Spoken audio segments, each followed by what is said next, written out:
That's the life of a fisherman you wouldn't understand. Something you can't feel on dry land. You gotta get your arms way up in a cage and set the hook on smallmouth bass, and then you'll understand. You gotta get your hands on a Shimano reel and a G-Loom that's right. I bet you like what you feel. Step on deck, give it a whirl. Hello, welcome to my world. What's up?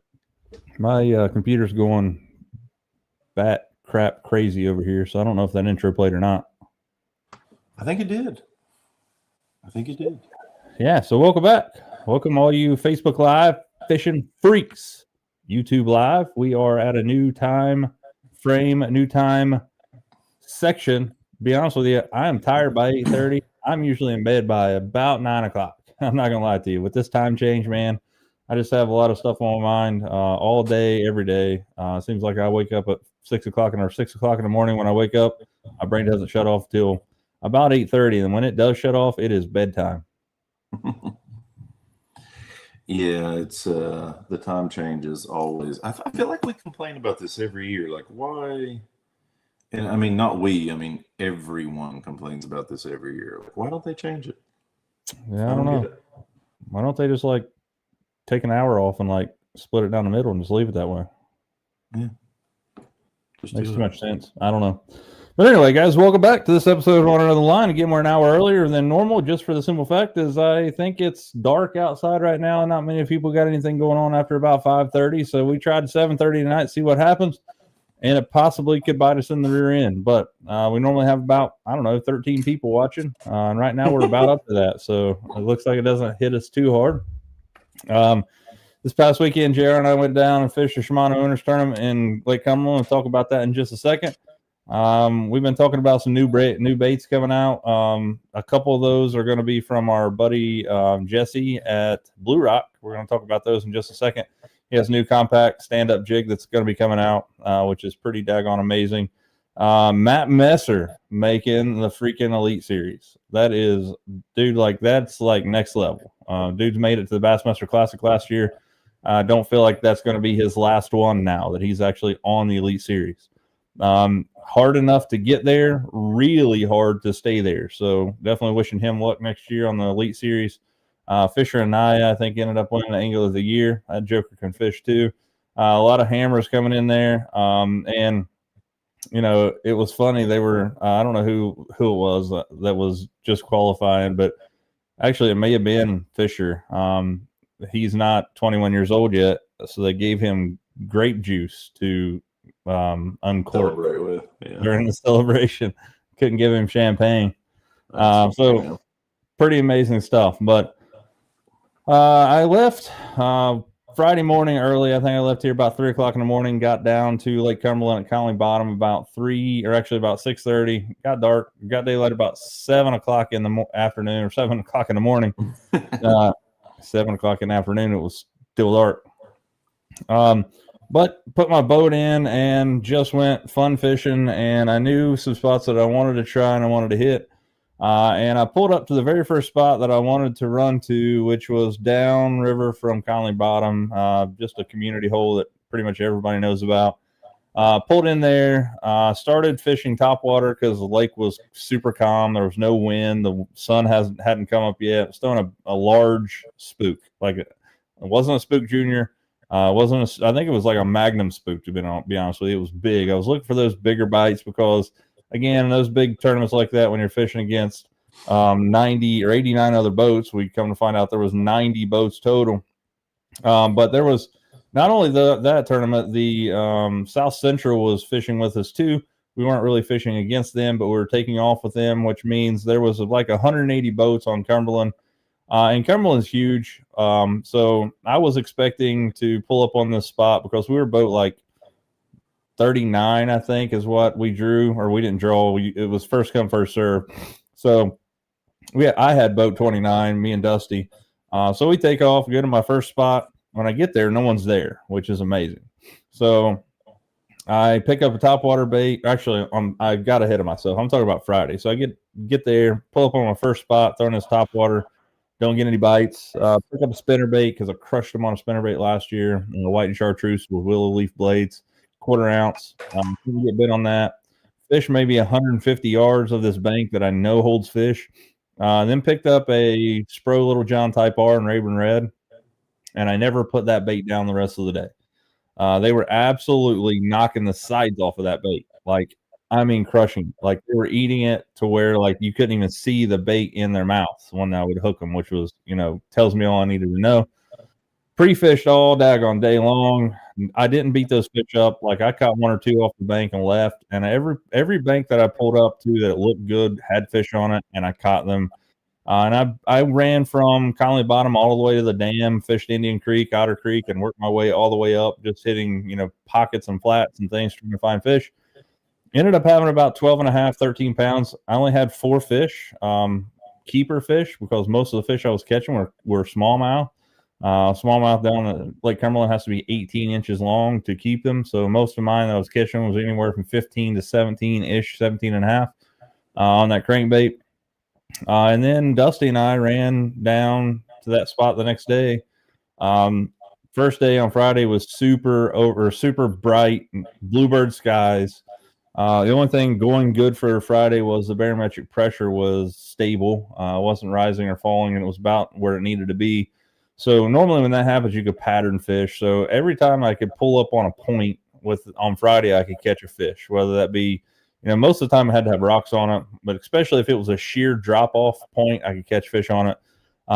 Went half of the day on Saturday throwing that Little John Type R, throwing stuff, and it was just eluded me because the next day on Saturday it was super overcast. It was super nice. Barometric pressure was still stable. Wind was ripping, man. It was like 20+ mile an hour all day long. Like from the time we put our boats in until the time I took my boat out, it was ripping like 20+ mile an hour. Ended up finding some fish on those rocky points that I was talking about, but I had to slow down. I was throwing a 3/4 ounce watermelon green jig that I tied up with a Zoom speed crawl. I ended up catching. I had 2 fish. I didn't weigh any of those in because I knew 2 fish wasn't going to do any good, so I turned them loose. One was about a 19-inch smallmouth. The other one was about a 2.5 pound spotted bass. Caught several fish that were 17 and a half to 17 and 7/8 that would have helped us out. But I think I would have, wish I would have made a little better determination earlier and I was telling JR before we got on here, throwing a deeper diving crankbait or even just locking that jig in my hand in the beginning of the day. Yeah, it was pretty daggone brutal. So I'd never been there, which, me and Jared went down there and I said, we're just going to fun fish, not take it seriously, which of course my competitive nature kind of took over and I took it more seriously than I wanted to, but we kind of just bebopped around. And I really think that I'm assuming whoever won had like 17 pounds. But I would have probably changed it up and gone straight down to like Otter Creek and looked for smallmouth. I would say that tournament was won with 18-inch smallmouth if I were to guess, just because they I don't know. One, it's hard to win on spots. They're typically smaller. I love them. They're aggressive. They're great bass to catch, but in a tournament, that lake is full of them. Largemouth kind of eluded me. We caught 1 keeper largemouth, and then we caught a few keeper spots, but it wasn't near enough to be able to, even go to the weigh-in and turn that in, just because it was. I knew somebody was going to whack them in such a big tournament in such a big lake, but learned a lot about into the lake itself. So anytime you're going to a new lake, it's always a big question mark and a big learning experience. So I come back now after griping enough, saying, at least I learned a little bit about the lake. Next year, Casting for Kids is going to be there. I'm going to fish Casting for Kids there. So, just going to have to keep on building what we learned there. Tony, you could definitely go to Casting for Kids next spring there. I think it's April. Yep.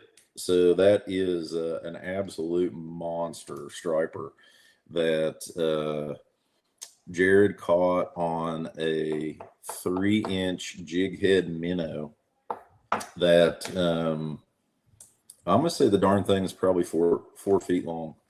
It's a beast. Biggest striper I've ever seen. Yeah, I guessed it at 50 inches, but it was every bit of 48 for sure. Crazy. I didn't see it up in person. That's the picture you guys saw that I see. I netted the one it, thing, but, what is it? Barely fit in that net. That's awesome. And that's the cool thing about it is like Lake Cumberland, for me, I like fishing it in the fall better than I do in the springtime or the summer. And I don't know what time Casting for Kids is going to be there, but it all depends on if it's going to be prior to when they raise it to summer pool or after. Because I don't know, I guess I can look here and see when they're a week apart. Kentucky and I can't say Kentucky now because they're both in Kentucky. Cumberland is the week before the Yatesville one. So it's they'll be right there in a row. Yeah, no, I'm talking about. I was looking to see here. I don't know when that actually goes back up to summer pool. What I'm saying is though, the reason I hate Cumberland when it's at full pool at summer pool, like you fished it this weekend and it was 33 feet below normal pool, which like. The stuff that you're fishing, you look up the bank 33 feet and you can see the tree line, and that's where summer pool's at. Well, the problem is with that is now there's almost double, it seems like double the amount of water for fish to be, which makes it really tough to find them. But two, the stuff that you normally would fish that would be 7 to 8, 10 foot right now is going to be 45 feet below the surface of the water. So that I have a hard time understanding where the fish go in that summer pool. There's just an abundance of water now, and it's not that like it's shooting fish in a barrel because down by the dam it's still, even at 33 feet below. My graph was showing that some places down at the dam are like 143 feet deep. So it's just a crazy amount of depth. But I ended up finding, like I said, some fish that were hungry and were eating a 3/4 ounce jig. And I hooked a fish when I picked up the jig for the first time. I was like, you know what? I've been throwing moving baits all day long. At this point, we didn't have a fish. We didn't have a single fish. It's probably noon or after. It might be closer to 1 o'clock. It's probably noon, I would say. And Dusty picked up a Carolina rig, the old ball and chain, and threw a finesse rig and ended up getting a bite. He's like, I just got a bite. This is the first bite I've had all day.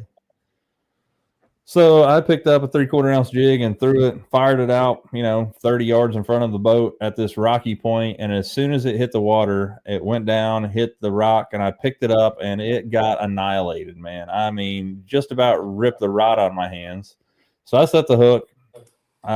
First off, I got 30 yards of line out because I just chunked this 3/4 ounce jig as far as I could with this 7.5 or 894 JWR NRX Plus I was using. Throws this thing as far as I could throw it, and I set the hook, and it just didn't have enough backbone, didn't have enough rod, and I was using fluoro anyway, but it's not a ton of stretch, but it does have some. But I didn't get a good hook set on this fish, and it comes up and it jumps, and it's probably a 4-pounder. It was a solid big football, real dark fish. Normally you can see those really big dark fish when they jump for seems like a mile. And so I immediately got heartbroken. I was like, dude, that was an absolute giant. So I'm like, I've fished all day long for 0 bites, and then I get the opportunity to catch a 4+ smallmouth, and I, just dummied it by casting so far away from the boat not to be able to get a hook set in it. But within the next 100 yards, I caught 4 fish on that jig just casting at points. Like, it got to the point where I just realized that Dusty and I, at the end of the day, we didn't even fish the coves. We would go from point to point to point to point because every point you went to would have 1 or 2 fish on it. They may not be giants. We caught some. Ended up going in the back of this one cove because it looked really good. It was really rocky. I hooked about a 17.5-inch largemouth in there, and Dusty ended up catching one about 15 inches in there. And we ended up catching a spotted bass in the very, very back, but there was a point in the back of there too. So, you know, one of the hard things that I need to kind of settle down and look at next year is, especially for tournament fishing, is understanding that fishing the same bait all day long is not going to be productive for me normally. I get it in my head and I get kind of stuck in on the same baits that I know have produced in years past, or at places maybe in the same tournament in the same lake at the same time of year. But you know, that's where it goes down to like fishing with memory or from memory, and it seems like when you do that, you always get beat. I think I am the exact opposite. In I end up throwing way too much crap rather than what I think will work or what has worked in the past. So I don't know. I mean, there's so many different arguments and so many different ways you can say it, but like I'm definitely guilty for having 10 rods out on the deck and, you know, moving from one bait to the next. But my thought is always, well, if they're not doing this, I need to, you know, go through the motions and figure it out. Because when I was thinking about this tournament, I was like, okay, it's going to be spinnerbait, jig, maybe a rig, but like thinking back on it, I was like, why would it be a rig considering the water temperature was so warm? But you know, it definitely wasn't what I thought it was. It honestly, it was maybe it just eluded me altogether. But you know, I threw about everything at them. I think I was just where the fish weren't. Right. Yeah. So I mean, just so you guys know, we didn't mention it. We're fishing Lake Cumberland last weekend, obviously, but the water temperature was anywhere from 60 to 63 degrees where I saw it all day. 59 when we started. Wind was ripping again. Coming out of Otter Creek, so I didn't have any fish. I took a couple pictures of the fish I caught, and then I turned them loose because one, I didn't think it was fair to the fish I caught and had in the live well to make a 30-mile boat ride back to the ramp for nothing. So here's the fish that I had, nice smallmouth and a spot. But turned them loose, took that picture, turned them loose. And it was kind of ripply in Otter Creek. The way Otter Creek is set up, the wind was blowing, I guess it would be straight upriver, but I guess that would be what, east? Yeah. So the wind was, you know, blowing directly out of the west, going east all day, ripping right down the lake.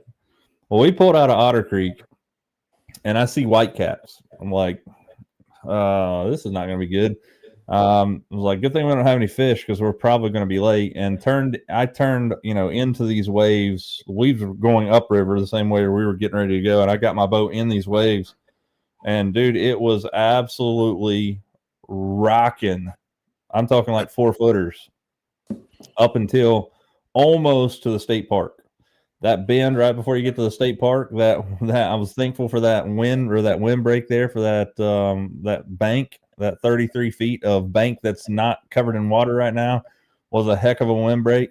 We went from, like, I'm talking, they were big waves. Like, I would not want to have been in a smaller boat than my 21-footer because I'm telling you, there was some points where I was going up and over waves, and if it had been any shorter, I would have speared the other wave and filled my boat full of water.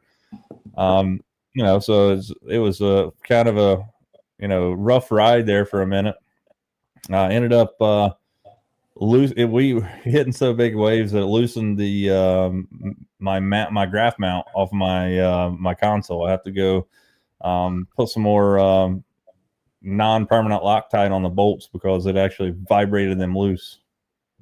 Those are those the waves, you know, like you get up in the air and it's like, bam! I had quite a few of those too.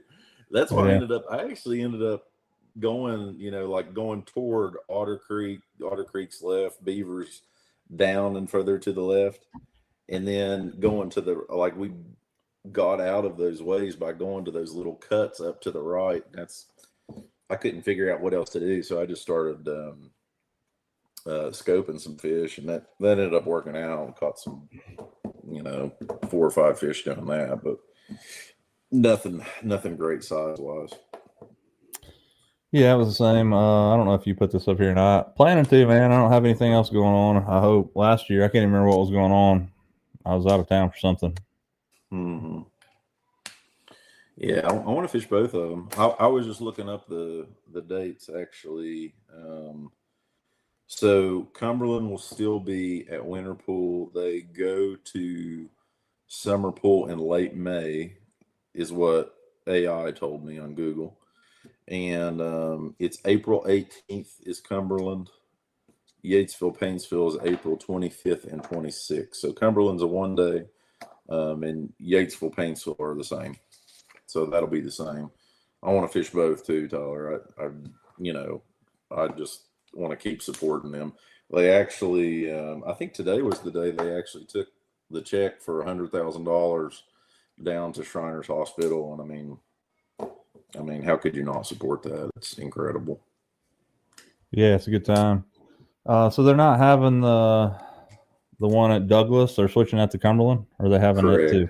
Correct. They honestly, I think it was we had all the Kentucky guys coming all the way to Tennessee and not a lot the other direction. And I think Chris kind of made the call to really benefit the guys from Kentucky, and I feel like from my standpoint, of course, I like that. It's closer. I really like fishing there in Tennessee, but I don't know. It was odd. I almost felt like, I don't want to say anything negative, of course, but I felt a little unwelcomed there. If that's and it could have just been, me overreading things, but for instance, the police made Chris, who I fished that with, go move the boat and trailer because it wasn't parked right when like a bunch of other people were parked that direction.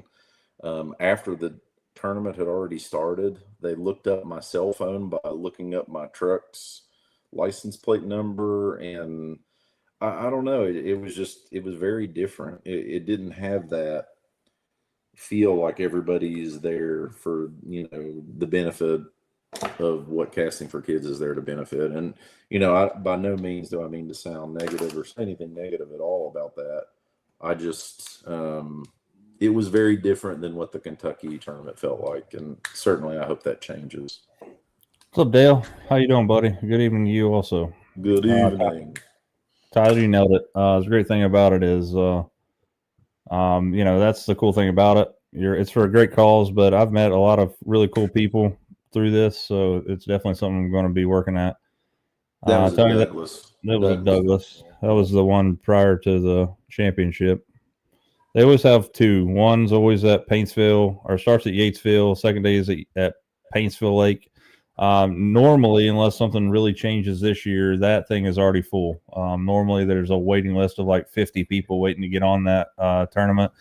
JR and I were lucky enough to solidify a spot there a couple years ago. And it's been, pretty good. JR fished the one at Douglas and then the championship at Chick, which was for $100,000, I think, which is crazy. Chick was brutal. Whew. God, that was brutal. That's even worse than this Cumberland. Yeah. Yeah, I don't know. I've only been to Chick a couple times, and that's always been in the springtime.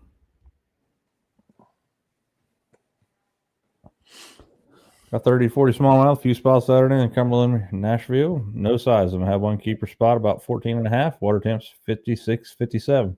Wow. That's low water temps, man. That's, I guess, moving water and on the river. Yep. Yeah, I guess you're gonna have one before March. You might want to get one. You might want to get one ordered.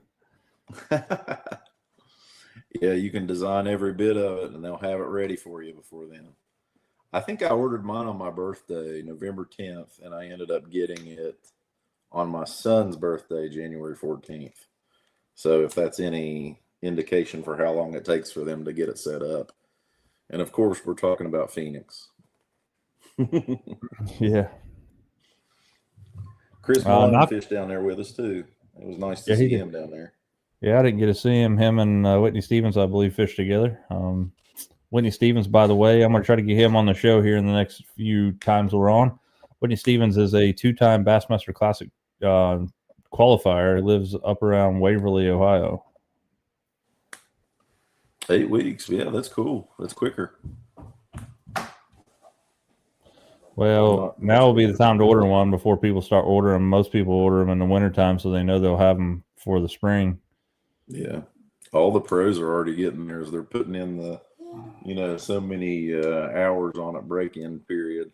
I've seen a bunch of videos from Fletcher Shryock and all those guys, which Wheeler's breaking in his new motor there. Yeah, the Skudzuki. Yeah, Suzuki. Really quick, speaking of Jacob Wheeler, this really has nothing to do with Jacob Wheeler, other than he was showing a similar jig to this the other day on his channel. I'll show you guys here really quickly something that Blue Rock has just released. You guys know that we're a huge fan of Blue Rock. The 1099 jig, triple threat, those things are always in my boat. And here is a new addition to the arsenal of their the 247 jig. Cool. Yeah, 24/7, baby. When you use it, I don't know what I would say. I hope so. You use it 24/7. Yeah.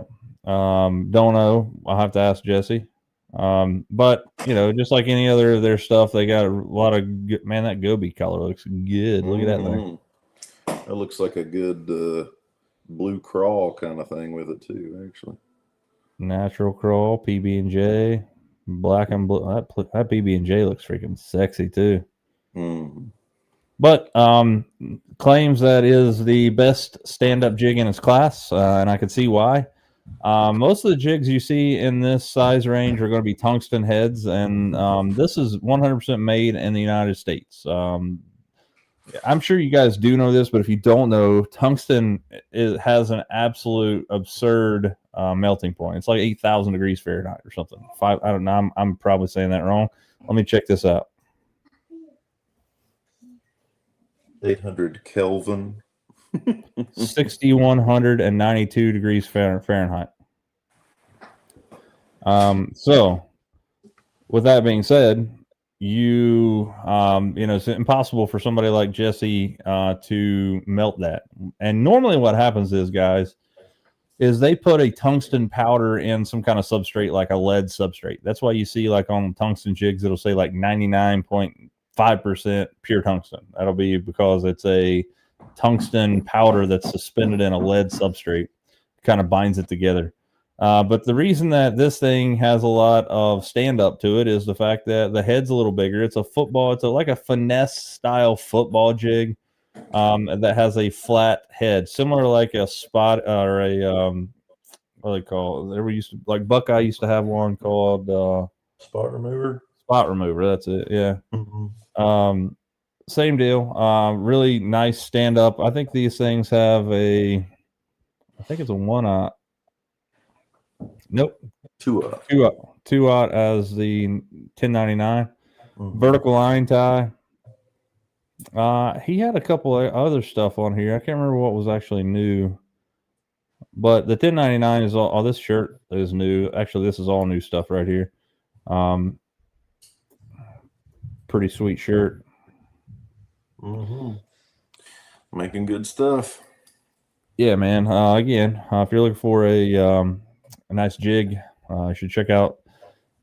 In no particular order here, my favorite is probably the triple threat. It's a Ned style bait that has a skirt and a hook keeper or a bait keeper.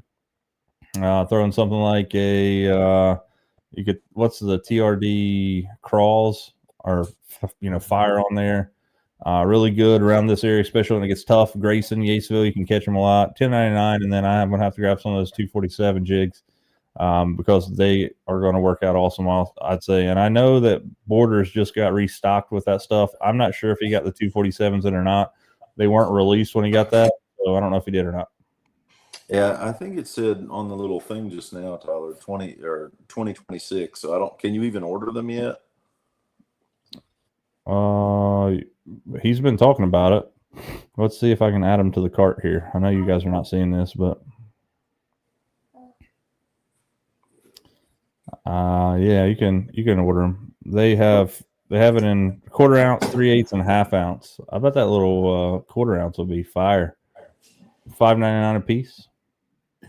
Kind of looks like a shaky head in itself. So I like that. I like his thought on it. It's kind of like, he's got the Ned with the Ned skirt, and now the shaky head with the shaky head with the skirt. I mean, it's kind of a good way to make a well-established, finesse tactic and put another spin on it. And I mean, they're very well made. And gosh, having those the line ties he has is much better than what your standard going to get. Yeah, and all of his skirts are wire tied. They're not rubber skirt like you would see most. Like all baits I make have rubber skirt collars on them. Tyler, don't blame me with that Yamaha, man. I don't know. I think they're an extra like $1,000 or $1,500 from a Mercury, but man, I swear it just seems like between Mercury and Yamaha, they all have their issues. Like Mercury right now is having a thing where their exhaust boots coming off, and Mercury, much like my Chevrolet truck. I don't know. I love Chevy and GMC, but I don't know that I'll buy another Chevy or GMC just for the simple fact is that my truck has 72,000 miles on it, which I've put a ton of miles on my truck in the short amount of time that I've owned it. I bought it in 2020. Let's see, 2022 is when I purchased it. It had 13,000 miles on it. It was a demo truck from a dealership. And I put, 50 some thousand miles on it in the last 3 years. And I pulled my boat out to Texas and back. And when I got back, my truck was 2.5 quarts of oil low, which is crazy to think about. It's a fairly new truck, but if you look they have a special service bulletin in those trucks that says that those 5.3 engines now may consume oil. Well, I don't think that's right. I mean, one thing about it is it's using like 0 W20 oil. So it's like, water thin. So that's probably getting a lot of blow by the rings and stuff. And pulling my boat, I know it's putting extra stress on it. But back to the Mercury engines, that's one thing that really irks me about those engines. They claim that they're a racing engine, and they they potentially could burn oil. It wasn't my boat, but it cost me a shot at the regional the regional championship for the Toyota Series last year, which kind of has put myself, bad taste in my mouth. Chelsea had a car that did that, a European car that we kept having issues with where it kept burning oil. It was a 4-cylinder turbo and had that issue. I mean, I don't know. I don't claim to know anything about engines, but it's definitely annoying. I mean, it makes you feel like you're going to burn something up too.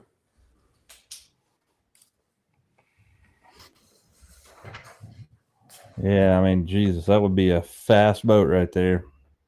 I mean, do you really need the extra 2 foot? Probably not. But man, I tell you what, in those 4-footers down on Cumberland, I like to have that extra 2 foot. I will sacrifice the 5 miles per hour for 2 more feet to walk on any day. Yeah, I don't know. I guess to each his own, but I enjoy, if I'm going to buy a new boat, which I'm going to try eventually. Right now, my finances are they're just not in a point where I could buy a new boat. I'm, knock on wood, lucky enough that my Evinrude is still chugging along. It ran, I don't know, close to 100 miles this weekend at wide open throttle. I don't cut it any slack, man. It's either going to go or it's not. So one way or the other, I'm either going to buy a new motor or a new boat, and $20,000 seems a whole lot more feasible for me as a high school teacher than $80,000+ when my boat does these. Those cigarette boats going 100 miles per hour. So that's the reason why he wants to be able to do that tune or whatever and make it go faster and faster, right? Well, no, so I will say that I'm a speed demon as well. Like if I can get my boat to go 80 mile an hour, I would do it. But like, at what cost, right? I mean, there was a fellow that we were fishing against down there. I couldn't tell you his name, so I don't want to The speak. guy in the bullet. I don't know if that was a bullet. I swear, I think that was like one of those. It looked like a falcon, but it wasn't. I think it was that. The purple one? I think it was a ballistic. Oh. There was a purple Allison. I'd never seen one of those before in person. It was really pretty. I wouldn't want a purple boat personally, but you know. Those Allison boats are speed boats more than their fishing boats. I bet that boat's probably an 85, 90 mile an hour boat. But what I was talking about was that one that was sitting in front of us. It was like, I think it was a ballistic that had a 400R on it. Golly. $40,000 on a motor, man. Crazy. I would say at least. Yeah. Yeah, I mean, it's crazy. Dale, I'm kind of with you on that. But man, the new Elites that they have out have a freaking set of seats on them like no other. I mean, they are super sexy. But in that price range, you know, we're talking, you know, it's about 75 to 77,000 for that ZXL that you're talking about, which, you know, is still an absurd amount of money. But you know that the 921 Elite or whatever that they've just come out with is like, it's like $87,000. It gets you a lot more width on the front deck too. That was what made the big difference to me, because I was looking at those 721s versus the 921s versus, you know, the PHX, and man, the width on those is so nice, and that just helps with stability. To me, it was worth the extra couple thousand for it. But they're beautiful, no doubt about it. You probably get more speed about those though. I'm sure. Yeah, the 921 Elite X is what I was talking about. Mm-hmm. Their seats are just a lot better. Their seats are awesome. And then I don't think they got rid of the PHX like JR has. They've just rebranded it or renamed it. Just rebranded it. Yeah. It's the 21XE is the new top dog of the line. Then they have the Elite X, which comes in a 921 Elite X, 921 Elite X2, and a 920 Elite X and a 920 Elite X2. ZXL, and then the Pro Series still exists, but it's only in an 818 Pro. Got a little thunder snow going on outside, I think. Yeah, man. I've been seeing a lot of lightning. It's freaking weird. Wind's blowing like crazy, too. Yeah, I don't know. It says, does width slow the boat? I don't know. I think it's just the weight of it. I think you add more width, you're adding more resistance to the water. I mean, it's all about how much resistance you're putting on it. You know, every time I've looked at max speed, you know, on more width and more length is always going to be a couple miles per hour less than, you know, a little narrower and a little shorter. But I'm sure there's some variability with that. Don't you? You might want to find you a second or third job. Mm-hmm. Sell a kidney, maybe. Black market. There was a really pretty icon that I saw. That white one. I think it was a 21 foot. It was really nice. Really nice. Yeah, they have. Icon has that more budget friendly series, but you're still talking $90,000+ for it. You know, that my boat, if I were to put a new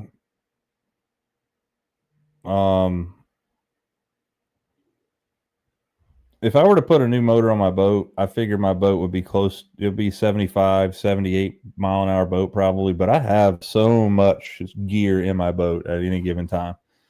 I got like 25 rods in my boat. Got a probably 500 pound of tackle. Just random stuff, tools and things. With me and Dusty in my 2006 Stratus 201 Pro XL with a 2006 Evinrude E-Tech, we were tooling down the river at about 72 mile an hour with both of us in there. So I can't really.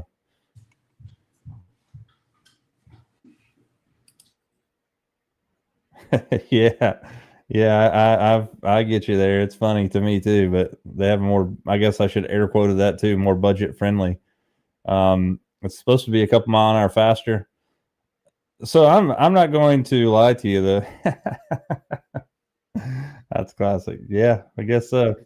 Hey, some people are born with one, and you're just gotta, get it down to even standards there. Yeah, dude, same. Like I always clean my boat out at the end of the year. Like I'm getting ready to do it this weekend just to get all my stuff out of there and clean out all the crap that's in there.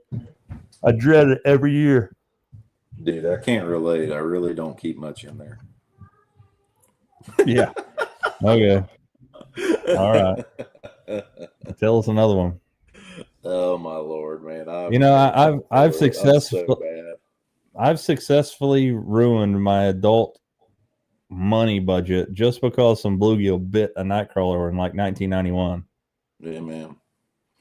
No, and all this, like, what's killing me now too is all these Black Friday deals, and Tackle Warehouses just keeps on putting out all this stuff. Oh, 25% off this, 15% off this, and I'm like, so bad to click it. And once you click it, you get hooked. And there's all these new baits that are out, and that's just the bummer too. Is you can't see them in person anywhere, and you order them, and it's like, oh, I want more.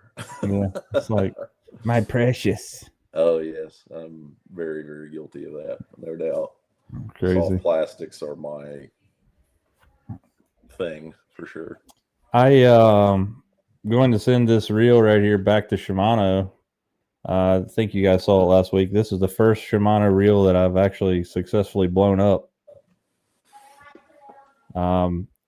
So it used to be when I first got onto the Pro Staff, and I'm using that name lightly, the Pro Staff. When I was I'm not really on the G Loomis and Shimano Pro Staff. I'm actually affiliated through them through initially the Tackle Box, now Borders. But when I first got there, you could send a reel back for $20. They would clean it, and if you needed parts repaired or parts to put back in there that would repair it, they would then call you or email you with a parts list, and you would then prepay, and they would fix it and send it back to you. So you're looking at $20 for a cleaning if you didn't need parts. That's substantially went up. It's like $45 for a bait caster now plus parts. So I'm getting ready to throw some out. Going to go send some. I'd like to have a claptail too. I mean, I'm not a big plopper bait thrower. I'm more of a buzz bait guy personally, but I would like to own at least one of those. And then triple minnow rig. I've got one. So I have thrown it, Tyler. It was not successful at Cumberland, for what it's worth, but it looks pretty stinking good. I mean, it's kind of like, finesse a rig, what have you. I don't know. It's one of those. It probably got the fisherman on this one. Yeah. Mm-hmm. Baits catch more fishermen than they do fish. Mm-hmm. No doubt. No doubt about it.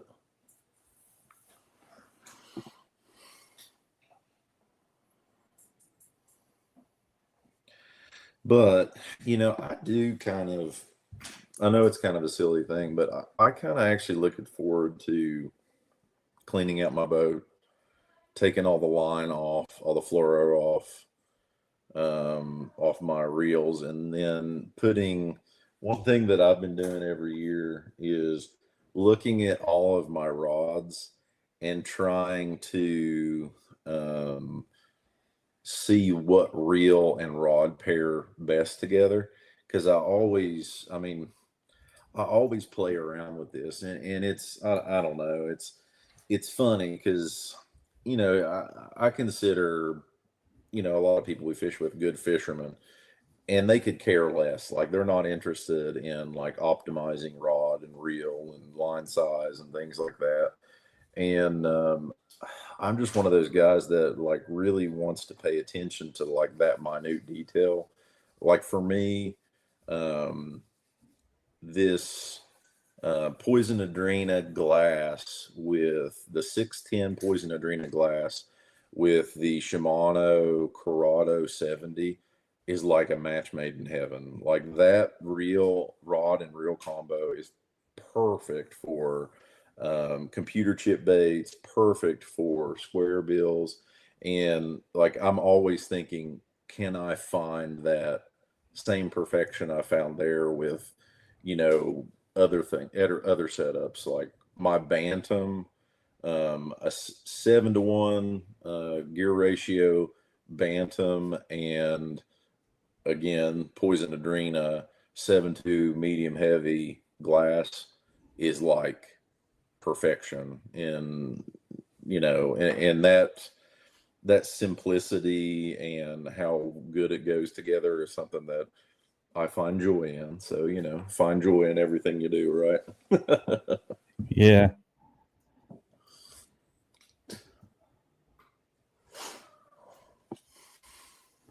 Let's see.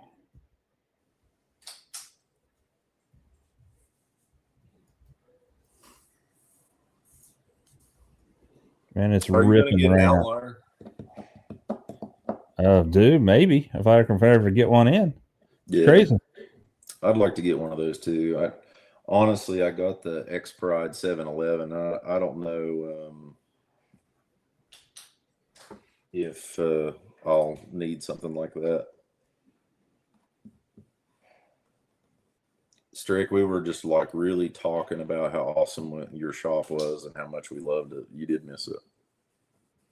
Yeah. You know, I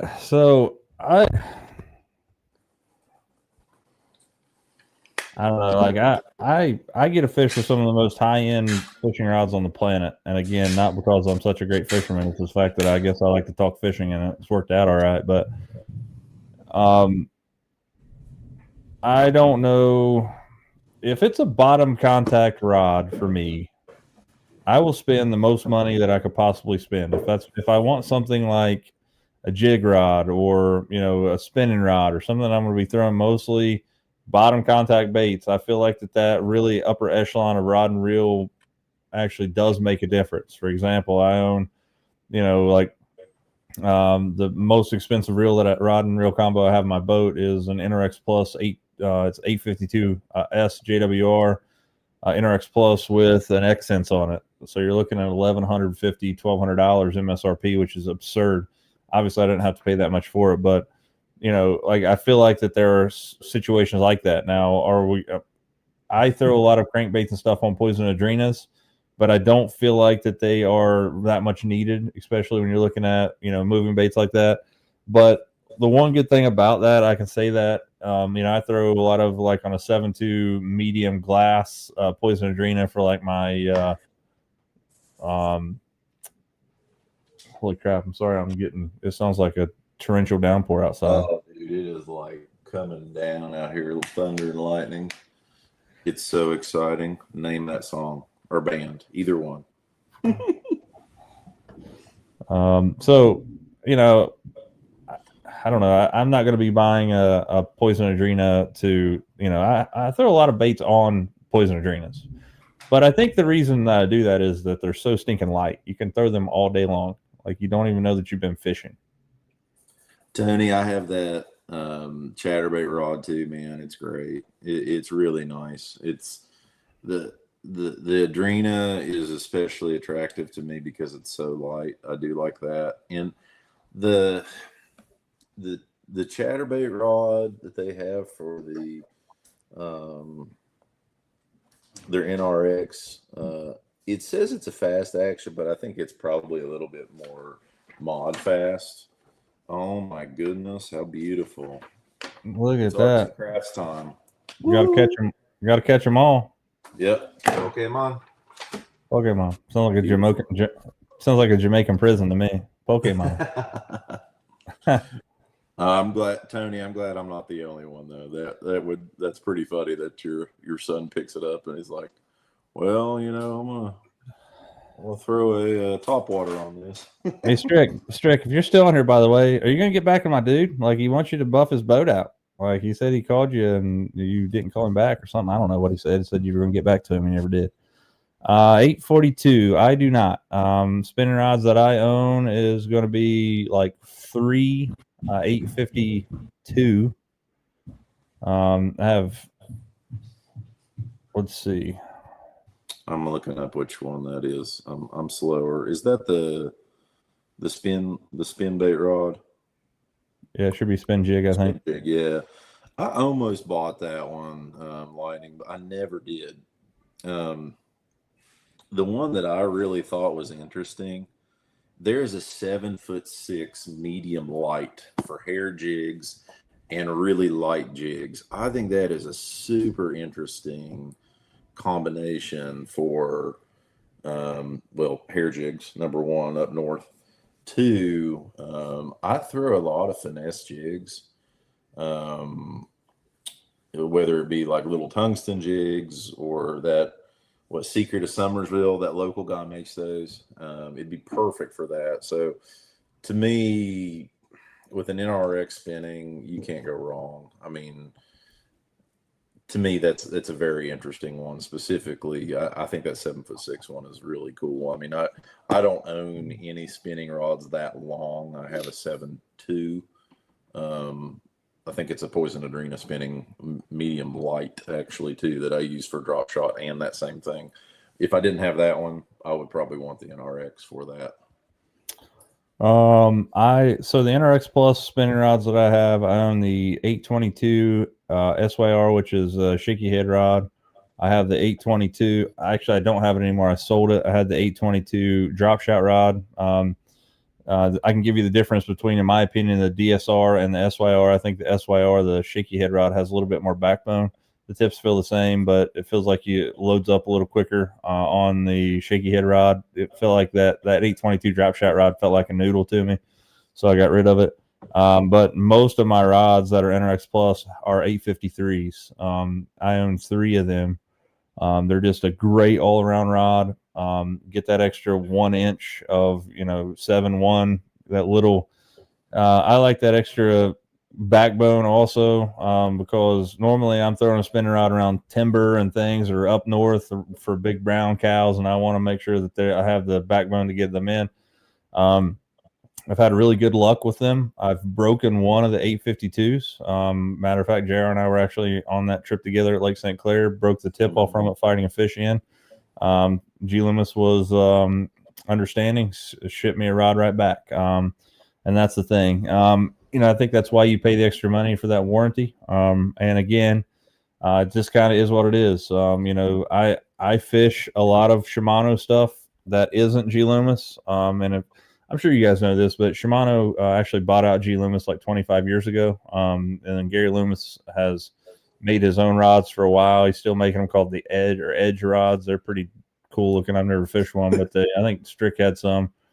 They were like carbon those commercials kill me. Yeah. For Edge rods. Yeah, I don't see many of them. The best rod on the planet, you're gonna have to try Edge rods. I saw one time where he said that they spent all their money on all their marketing money on like something, and they like had this guy draw on this thing. It was crazy. But anyway, I fish a lot of Shimano products too. My favorite rod on the planet that has ever been made so far has been a Shimano Poison Adrena A. I don't own any of the Poison Adrena Bs, and I don't have the monetary value to go out and buy a Poison Ultima, which are $899. Actually, I think they're $949. Crazy. Son, throw a crankbait on that.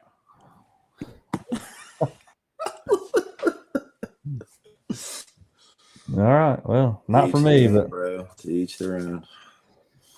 I don't, Muskie. Like I wish I had the 842, but I like that extra backbone. I like a spinning rod that has a little bit of backbone to it. Ooh, yeah. Lightning's got him a Poison Ultima. All right. Yeah, they are super pretty, man. They're like the most bad to the bone fishing rod on the planet, in my opinion. They're super nice. I'll own one eventually when I hit the lottery. Or you guys start watching the YouTube videos a little bit more. But guys, I'm getting about that 1 hour mark. Appreciate you guys sticking around with us this evening. Had a pretty good time this weekend. Me and Dusty ended up rooming with Drew Sadler and Bird down in a cabin down there, and actually a double wide trailer, which is super nice. It was like this hidden gem right outside. It was like 4 minutes from the Conley Bottom ramp. I took a bunch of perch and walleye down there. We freaking ate like kings, drank some bourbon, had a few beers, shot the crap, and just absolutely had a heck of a time.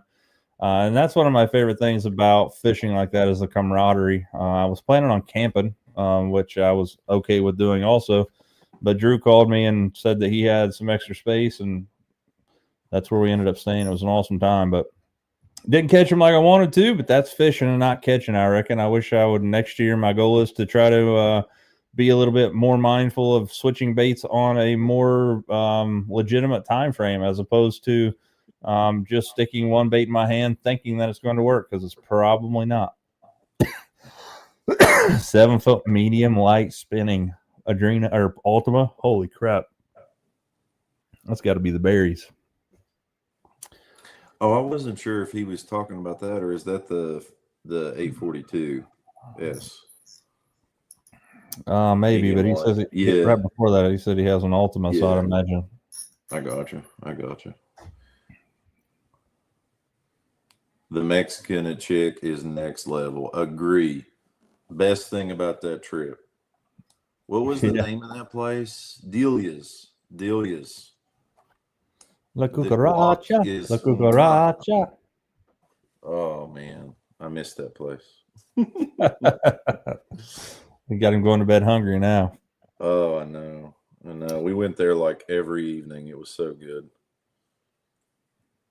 It's something about a cold beer and chips and salsa and guacamole.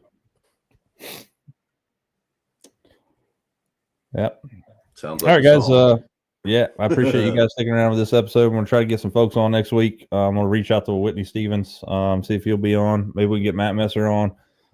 Like to have some of you guys on too. It doesn't have to be pros. We'll just talk fishing. It's all good. So I'll reach out to some of you guys here soon. And the winter time's coming up here, so we're going to be dialing this show back up to a lot better than it has been this summer, because we haven't had a whole lot of time to kind of dive into it. But now is the time. So better shows are coming. So true. It's so true. Fantasizing. I went down fantasizing about fish on frogs and punching, and when that didn't happen, it went straight to Delia. Yeah, for sure.